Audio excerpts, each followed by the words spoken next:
4 rings, and these 2 letters mean one thing. A good time. RS stands for Rennsport, but really speedy works too. Pray for empty roads and lenient law enforcement when taking the Audi RS3 out for a romp. Restraint is hard to muster up from the driver's seat. I'll cut right to the chase. Anyone who craves performance and appreciates design will love the RS3. The problem comes when you have to pay for it. Base MSRP is just under $56,000, as tested, $62,100. Yes, it shares the MQB platform with the Volkswagen Golf R, which is less expensive and a practical hatchback, but the looks alone of this sedan are worth at least 10 grand. Visually, it stands apart from a standard A3 with larger intakes and more of these. The chairs get more hug factor too, but it's everything under the rich Mardo gray paint that makes the RS really special. The 2.5-liter turbocharged inline 5-cylinder gives your right foot 394 horsepower to light up. That's 106 more than the S3, if you're wondering. Torque is up by 70 at 354 pound-feet. This motivates a 3,600-pound machine. RS3 shifts gears with a 7-speed dual-clutch automatic. Period. There's no option for a manual. You know what this means, right? All-wheel drive?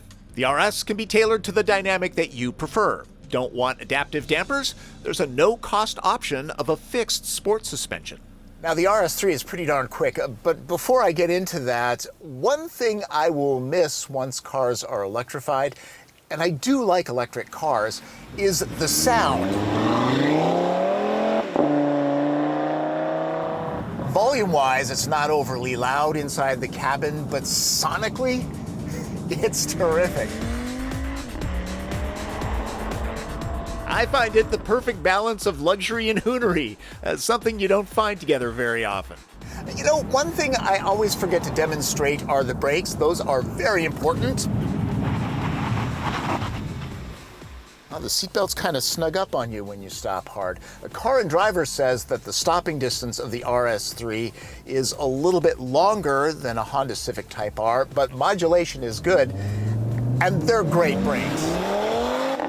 Sure, the Honda delivers miles per gallon, but the Audi's style and refinement put it in a different category. The cabin sets the mood the way an expensive performance car should. RS3 is worn like a jetpack. It's small and compact. Big drivers might find it too snug.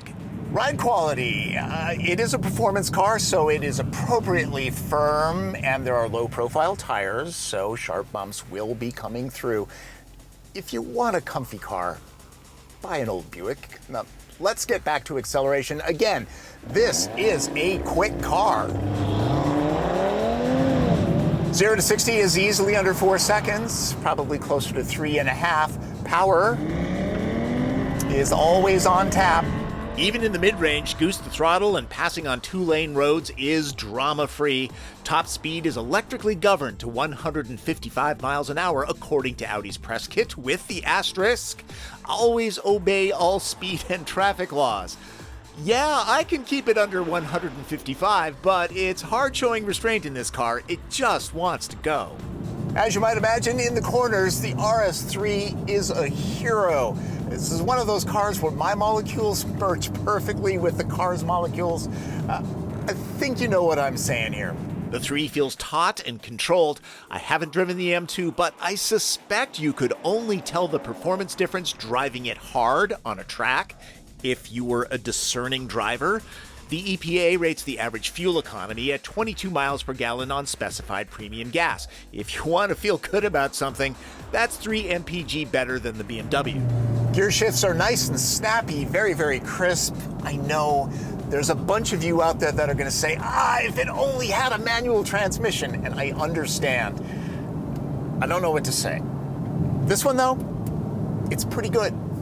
Go with the 2-door Bavarian if you feel the need to row your own. Oh, and Mercedes has a new AMG CLA 45 waiting in the wings.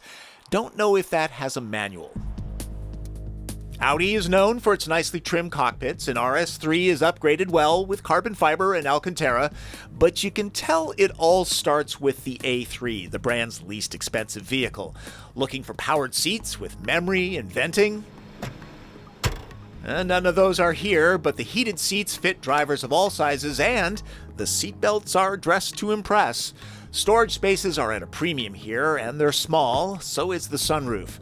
Audi's virtual cockpit lets you change up the cluster a bit. Prefer touchscreens? Audi says no to that. Fortunately, the MMI interface keeps getting better. It's pretty easy to find what you want quickly here, though the screen is on the small side, probably the price paid for that retracting feature. Android Auto and Apple CarPlay are standard. A clever trick? Nudge the volume knob left or right to select the next song.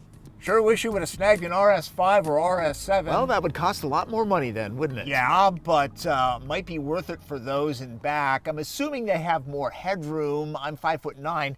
I have just enough. This isn't a big car, so knee, foot, and leg room, it's what you'd expect. Door openings, a little on the small side if you're trying to get car seats in and out. The cushions, though, are at a great height, good thigh support. Storage? Yes. Power ports? Heated seats? Nope, but people won't want to spend a lot of time back here. It's pretty snug, and the large driveshaft tunnel will discourage a third person from riding back here. I would stop at 2 and let them use the armrest and cup holders while they're talking you into a larger vehicle. RS3 might be a hoot to drive, but practical? Maybe compared to an R8. No spare tire, the battery is back here. Yes, the seats split and fold, and for flexibility, there's a ski pass-through. I'm kind of big on those because I use that feature a lot. This bag hook looks solid enough to pull a Jeep out of a ditch. Audi doesn't make an RS crossover of any size, and this small sedan is not ideal for hauling lots of cargo. That's Quattro, not to be confused with Quattro all-wheel drive. The RS3 will be too small for some, too expensive for many, but slide behind the wheel and get one out on the road, and you'll probably rack your brain for stuff you can sell on Craigslist to make the payments. This Mighty Mouse has presence, personality, and velocity. As an all-around package, RS3 is a real charmer. Real expensive, but a charmer to be sure. For some strange reason, I have managed to keep my driving record clean, which is not easy with some of the awesome cars I get my hands on. Here's a story about driving an Audi RS4 years ago. I was going with the flow of traffic, albeit far over the speed limit, when I passed law enforcement. Naturally, I was pulled over since the Audi was painted Arrest Me Red. As the officer approached the car and saw my license on the dash and hands on the wheel, he said, "Interesting car, can I check it out? I hear it has a V8. I'll never forget the look on his face when I popped the hood and he saw that thing stuffed into the bay. It was impressive. After running my license, he gave me a verbal warning and thanked me for a tour of the Audi, and I thanked him for showing mercy. Cars bring people together, don't you think? Well, there you go, folks. Hope you enjoyed my look at the Audi RS3 as much as I enjoyed driving it. You know, it's cars like this that make me think I could walk up to this every morning and be very happy as I take it to work. Things could be worse. That's Driven. I'm Tom Voelk.